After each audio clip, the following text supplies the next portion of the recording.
नमस्कार, जय हिंद, जय भारत। दर्शक बंधु, आज गोटे बहुत महत्वपूर्ण प्रसंग पोड़ी गले आप कौन करेंगे। जिते बेले आप देखुए किए पेट्रोल पोड़ी हो तो किए निआरे पोड़ी हो तो किए इलेक्ट्रिकल बर्न इंजुरी हो तो से समय कौन करवा निहाती जानवर आवश्यकता रही कारण से गोटे भूल स्टेप आप जीवन नहीं पारे। तो जिते बेले भी आप पोड़ी जाऊँच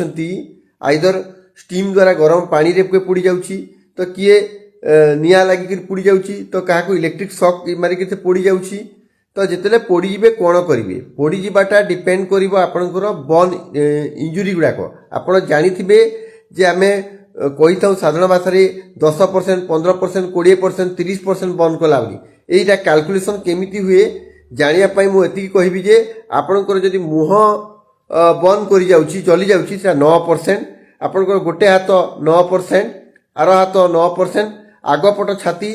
18%, पछपट आमर है 18%, गोड़ 18%, आउ गोटे गोड़ 18%, जेनिटालिया रीजन 1%, सेमिति 100%। आउ थे कहूँ जो आम पोड़ी जाऊँ कि भाव में कैलकुलेट कर 9%, 10% केमिति कैलकुलेशन करमर जदि मुह पोड़ी जाऊँगी 9%, हाथ गोटे पोड़ी जाऊँगी 9%, आर हाथ पोड़ी जाऊँगी 9%, छाती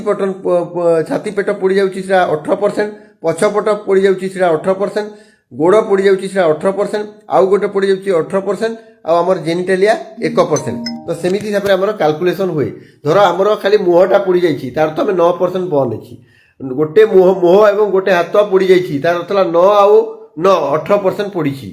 मुह एवं गोड़ पोड़ी जाइए 9% मुह 18% गोड़ माने 27% पोड़ी जाइए। तो ता हिसाब से आमर कैलकुलेशन हुए यूजुअली जो पोड़ी जाऊँ पोड़ी गले आम क्लासिफिकेशन करूँ जे इधर सुपरफिशियल बर्न और डीप बर्न। तो आमर सबुठ महत्वपूर्ण है जे आमर जदि सुपरफिशियल बर्न जो थे कि आमर स्किन बा चर्म जो अच्छे आमर प्रोटेक्टिव मेकानिज्म प्रथम आमर डिफेन्स मेकानिज्म जोटा कि आमर इन्फेक्शन रु प्रोटेक्ट करता है सेटा होची चर्म। चर्म रे दुईटा लेयर था एपिडर्मिस एवं डर्मिस। तो जितेबाला आमर सुपरफिशियल बर्न यूजुअली कौन हुए चर्मर ऊपर भाग जाको आम एपिडर्मिस कहूँ ता तल भाग अच्छी डर्मिस। जदि सुपरफिशियल एपिडर्मिस एवं सुपरफिशियल पार्ट ऑफ डर्मिस अच्छी आम फर्स्ट डिग्री बर्न कहूँ टिके आउरी डेप्थ कले आम सेकेंड डिग्री बर्न कहूँ। जदि आमर स्किन तले थिबा लेयर गुड़ाक जदि सबक्यूटेनियस फैट आउ मसल यहाँ गुटे इनवल्व हुए ताको आम थर्ड डिग्री बर्न कहूँ। डीप पूरा बहुत जगह जी हाड़ तक पर्यंत पहुंची जाए एवं कला पड़ जाए ताको आम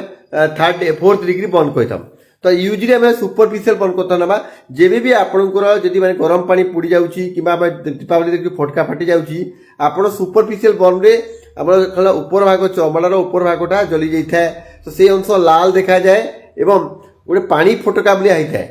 ताको आम सेकेंड प्रथम फर्स्ट डिग्री बर्न रे कौन हुए आपणकर माने स्किन टा पोड़ी जाए एवं स्किन पोड़ी जावा पर केवल लाल देखा जाए किंतु सेकेंड डिग्री बर्न रे कौन हुए स्किन आउ टे तल लेयर को निआटा लगी था जद्वारा कि सेकेंड डिग्री इनवॉल्वमेंट होता है एवं से ब्लिस्चर बा पानी फटका टाइप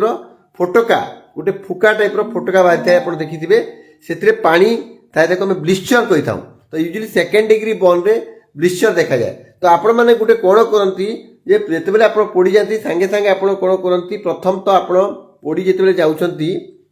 जदि आप first degree second degree burn अच्छी आप घरे बसी रही ट्रिटमेंट करेंगे। तो आप प्रथम कौन करेंगे रनिंग वाटर जो आम टैप वाटर अच्छी टैप वाटर रहा धरत ये टैप वाटर रहा आमर ये पोड़ीगला मन ये आप 20 ରୁ 30 मिनट पर्यंत 20 ରୁ 30 मिनट पर्यंत एमती आप भाव में फ्लोइंग वाटर में आप रखिए 20 ରୁ 30 मिनट पर्यंत एमती नॉर्मल वाटर में आप फ्लो कर चलिए 20 ରୁ 30 मिनट पर्यंत। द्वितीय जिनटा है द्वितीय जिन महत्वपूर्ण जिनटा है आपंकर द्वितीय महत्वपूर्ण जिनस है जो पोड़ी जाऊँच आप जो जगह फटका बाहर से फटका जो अच्छी ब्लिस्चर बाहर फोड़े ना कि ब्रेक करेंगे नहीं ताकू केते छुंची फोड़े ना कारण फोड़ला मात्र इन्फेक्शन होबार चांसेस थाए। तो आप सेमिति रहा देवे ताकू जमा फोड़े ना यहाँ आउ थे कहूँ जदि आप पोड़ी जाऊँच से जगार आप गोटे फटका टाइप बाहर जमा फोड़े ना से पानी जमा थाए से प्रोटेक्टिव लेयर ताकू जब आप फोड़े इन्फेक्शन होबार चांसेस थाए। तृतीय जिनटा है आम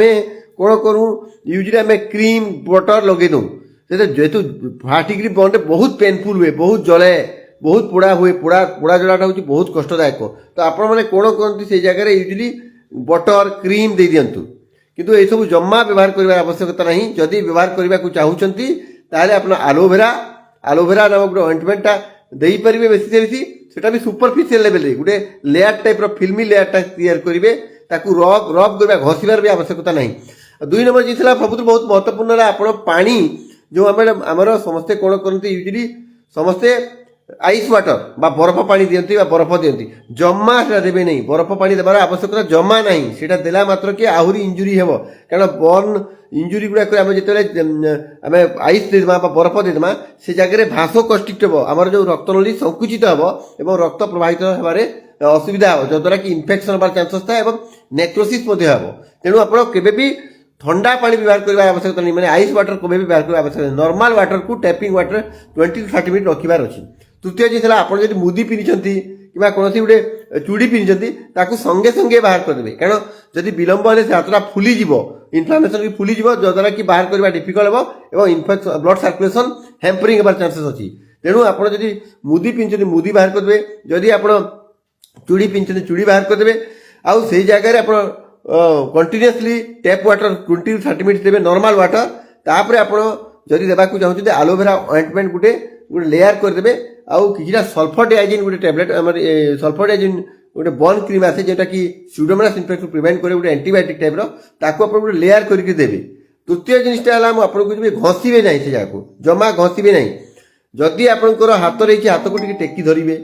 ଟେକିକି ଧରିବେ ଏବଂ ସବୁବେଳେ ମନେ ରଖିଥାନ୍ତୁ ଯେ ଆପଣମାନେ କ'ଣ କରନ୍ତି ଯେତେବେଳେ ଲୋକଟା ଜଳିଯାଏ ଆପଣଙ୍କୁ ବ୍ଲାଙ୍କେଟ୍ ଦେଇଦିଅନ୍ତି, ମାନେ କଲା ଗୋଟେ ବ୍ଲାଙ୍କେଟ୍ଟା ଗୋଡ଼େଇ ଦିଅନ୍ତି, କିନ୍ତୁ ବ୍ଲାଙ୍କେଟ୍ଟା ଯେଉଁ ଏରିଆରେ ଜଳି ଯାଇଥାନ୍ତି ସେ ଏରିଆରେ ବ୍ଲାଙ୍କେଟ୍ ଜମା ଦେବେ ନାହିଁ। ଅନଇନଭଲ୍ଭ ଏରିଆରେ ଯେଉଁଠି ବର୍ନ ହେଇନାହିଁ ସେଠି ଆପଣ ବ୍ଲାଙ୍କେଟ୍ ଦେଇପାରିବେ ଟୁ ପ୍ରିଭେଣ୍ଟ ହାଇପୋଥର୍ମିଆ, କିନ୍ତୁ ଯେଉଁ ଜାଗାରେ ବର୍ନ ଅଛି ସେ ଜାଗାରେ ଆପଣ କିଛି ଦେବାର ଆବଶ୍ୟକତା ନଥାଏ। ଗୋଟେ କଟନ ଗଜରେ ଆପଣ ସେଠି କଟନ ଷ୍ଟାରାଇଲ୍ ଗଜରେ ଗୋଟେ ଆପଣ ବାନ୍ଧିଦେବେ ସେ ଜାଗାକୁ, ଲୁଜଲି ଟାଇଟଲି ବାନ୍ଧିବାର ଆବଶ୍ୟକତା ନଥାଏ। ସାଙ୍ଗେ ସାଙ୍ଗେ ତାପରେ ତାକୁ ହସ୍ପିଟାଲକୁ ସ୍ଥାନାନ୍ତରିତ କରିବେ। ଆପଣ ମନେ ରଖନ୍ତୁ ବର୍ନ ଇଞ୍ଜୁରି ଆମର କେତେଟା ଭୁଲ ପାଇଁ ପେସେଣ୍ଟର ମାନେ ଉନ୍ନତ ହେବା ଜାଗାରେ ପେସେଣ୍ଟ ପାଇଁ କ୍ଷତିକାରକ ହୋଇପାରେ। ତେଣୁ ଆପଣ 2ଟା ଜିନିଷ ମନେ ରଖନ୍ତୁ, କେବେ ବି ସୁପରଫିସିଆଲ ବର୍ନରେ ଇଞ୍ଜୁରିରେ ଆପଣ ଆଇସ୍ ୱାଟର ଦିଅନ୍ତୁ ନାହିଁ, ବରଫ ଦିଅନ୍ତୁ ନାହିଁ, ଯେଉଁ ଫୋଟକା ବାହାରୁଛି ଫୋଟକାକୁ ଫୋଡ଼ନ୍ତୁ ନାହିଁ, ତାକୁ ସେଇପରି ଇଣ୍ଟାକ୍ଟ ରଖିଦିଅନ୍ତୁ। ସେଟା ଯଦି ଆପଣ ଫୋଡ଼ିବେ ଆଉ ସେ ବ୍ଲିଷ୍ଟରକୁ ଫୋଡ଼ିବେ ତାହେଲେ ଇନଫେକ୍ସନ ହେବାର ସମ୍ଭାବନା ଥାଏ, ତେଣୁ ତାକୁ ଫୋଡ଼ନ୍ତୁ ନାହିଁ, ସାଙ୍ଗେ ସାଙ୍ଗେ ତାକୁ ହସ୍ପିଟାଲ ନିଅନ୍ତୁ। କେଉଁ ଜାଗାର ବର୍ନଟା ଡେଞ୍ଜରସ୍ ହେଇପାରେ, ମୁହଁରେ ବର୍ନଟା ସବୁବେଳେ ଡେଞ୍ଜରସ୍ ଥାଇପାରେ, କାରଣ ମୁହଁରେ ଯେତେବେଳେ ପୋଡ଼ିଯାଆନ୍ତି ମୁହଁ ପୋଡ଼ିବା ସଙ୍ଗେ ସଙ୍ଗେ ଆମର ସେଥିରୁ ଗୁଡ଼ାକ ଡଷ୍ଟ ବାହାରନ୍ତି, କାର୍ବନ ଡଷ୍ଟ ଗୁଡ଼ାକ ବାହାରନ୍ତି, ଯେଉଁଟାକି ଆମେ ଶ୍ୱାସ ଦ୍ୱାରା ନେଇକରି ଲଙ୍ଗ ଇଞ୍ଜୁରି ବା ଲଙ୍ଗରେ ଇଞ୍ଜୁରି କରିବାର ସମ୍ଭାବନା ଥାଏ। ତେଣୁ ମୁହଁ ବର୍ନ ସବୁବେଳେ ଟିକେ କସିୟସ୍ ହେବା କଥା। ଆଉ ଛୋଟ ଛୁଆମାନଙ୍କ କ୍ଷେତ୍ରରେ ବର୍ନ ଗୁଡ଼ାକ ସବୁବେଳେ କସିୟସ୍ ହେବା କଥା, କାରଣ ତାଙ୍କର ସ୍କିନ୍ଟା ବହୁତ ମାନେ ଇଏ ଥାଏ, ଗୋଟେ ସ୍କିନ୍ଟା ପୁରା ଡେଲିକେଟ୍ ଥାଏ। ସ୍କିନ୍ ଇଞ୍ଜୁରି ହେଲା ପରେ ଇନଫେକ୍ସନ ହେବାର ସମ୍ଭାବନା ଥାଏ। ତେଣୁ ସ୍କିନ୍ଟା ହେଉଛି ଆମର ବଡିର ପ୍ରଥମ ଡିଫେନ୍ସ ମେକାନିଜିମ୍, ଯେଉଁଟାକି ଆମର ବାହାର ବୀଜାଣୁମାନଙ୍କଠୁ ରକ୍ଷା କରିଥାଏ। ଯଦି ଆମର ସ୍କିନ୍ ଡେଷ୍ଟ୍ରକ୍ସନ୍ ହେଇଯିବ ଇନଫେକ୍ସନ ହେବାର ସମ୍ଭାବନା ଅଛି। ତ 4C ମନେ ରଖନ୍ତୁ, କେୟାର ଅଫ୍ ଦ ଉଣ୍ଡ। ତା ଆଗରୁ ଆପଣଙ୍କୁ କେମିତି କଣ୍ଟ୍ରୋଲ କରିବେ ଫାୟାରକୁ କେମିତି କଣ୍ଟ୍ରୋଲ କରିବେ, କେୟାର ଅଫ୍ ଦ ଉଣ୍ଡ କେମିତି କରି ଆପଣ ଉଣ୍ଡକୁ କେୟାର କରିବେ, କଣ୍ଟ୍ରୋଲ ଅଫ୍ ଦ ପେନ୍କୁ କେମିତି କଣ୍ଟ୍ରୋଲ କରିବେ। ଯଦି ଆପଣ ପେସେଣ୍ଟର ବର୍ନିଂ ପେନ୍ ବେଶୀ ହେଉଛି ଆମେ ଆଇବୁପ୍ରୋଫେନ୍ କିମ୍ବା ଏସିଟାମିନୋଫେନ୍ ପାରାସିଟାମଲ ଦେଇପାରିବା, କିମ୍ବା କିଛି ଜାଗାରେ ମର୍ଫିନ୍ ମଧ୍ୟ ଦିଆଯାଇଥାଏ, କିନ୍ତୁ ଅନ୍ୟ କୌଣସି ପେନ୍ କିଲର ଦିଅନ୍ତୁ ନାହିଁ। ୟୁଜୁଆଲି ଏସିଟାମିନୋଫେନ୍ ବା ଆମେ ଆଇବୁପ୍ରୋଫେନ୍ ଯାହାକୁ କହୁ ଆଉ ଏସିଟାମିନୋଫେନ୍ ଏଇଟା ହିଁ ଦେଇପାରିବେ। ଆଉ ଗୋଟେ କଥା ମନେ ରଖନ୍ତୁ, ସବୁବେଳେ ଗୋଟେ କାମ କରିବେ ନାହିଁ, ପୋଡ଼ା ଜାଗାରେ କୌଣସି ବି କ୍ରିମ୍ର ଆବଶ୍ୟକତା ନାହିଁ, କେବଳ ଯଦି ଦେବେ ଆଲୋଭେରା ଅଏଣ୍ଟମେଣ୍ଟ କିମ୍ବା ସିଲଫର ସଲଫାଡାଇଜିନ୍ ଅଏଣ୍ଟମେଣ୍ଟ, ତା ଛଡ଼ା ଅନ୍ୟ କୌଣସି ଅଏଣ୍ଟମେଣ୍ଟ ଦେବେ ନାହିଁ। ଯଦି ଆପଣ ଘିଅ ଦେଉଛନ୍ତି, ବଟର ଦେଉଛନ୍ତି, ସେ ବଟର ଲେୟାରଟା ଅଛି, ତାହେଲେ ଡେଫିନେଟଲି ଆପଣ ସାଙ୍ଗେ ସାଙ୍ଗେ ହସ୍ପିଟାଲ ନେବେ। ହସ୍ପିଟାଲରେ ଆପଣ କାରଣ ଡିପ୍ ବର୍ନ ଇଞ୍ଜୁରିରେ ପୁରା ଆପଣଙ୍କର ମସଲ ଟେଣ୍ଡନ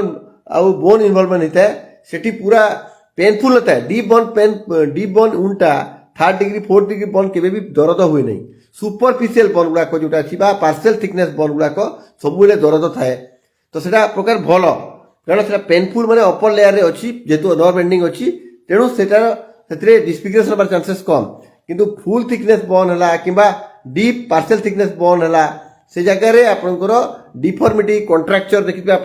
एसिड बर्न देखिए आप हाथ पोड़ी हाथ एमती बंका है कंट्राक्चर देखिए बर्न कंट्राक्चर तो से सब होता है डीप बर्न रे सुपरफिशियल बर्न रे यूजुअली 7 ରୁ 5 डिग्री बर्नटा 7 ରୁ 10 भितर भल जाए जोटा सेकेंड डिग्री बर्न 2 ରୁ 3 सप्ताह 2 सप्ताह 3 सप्ताह भितर आउ जोटा डीप बर्न गुड़ाक से मास नहीं पारे जदि दरकार पड़े डिब्राइडमेंट करा जाए प्लास्टिक सर्जरी करा जाए एवं लोकटा सुस्थ हो पारे आप देखिए आप गोटे अनु अग्रवाल गोटे आशिकीर हिरोइन थे जानी बर्तमान तांकर वीडियो फोटो गुड़ाक बहुत भाइराल होची बहुत लोग थट्टा कर परिहास कर जोटा कि दुखदायक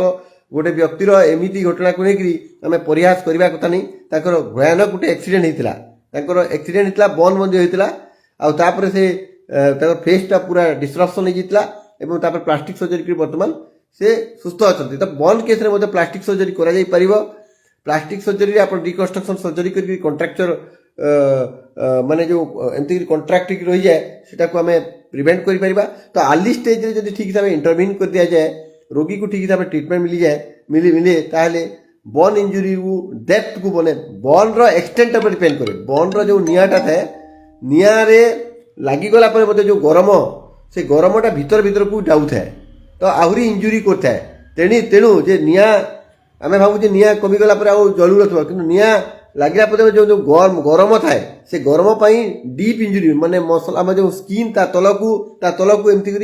माने टेम्परेचरटा आमर हिटटा भीतर भीतर को जाऊ थाए तेणु आम से पानी कोल्ड वाटर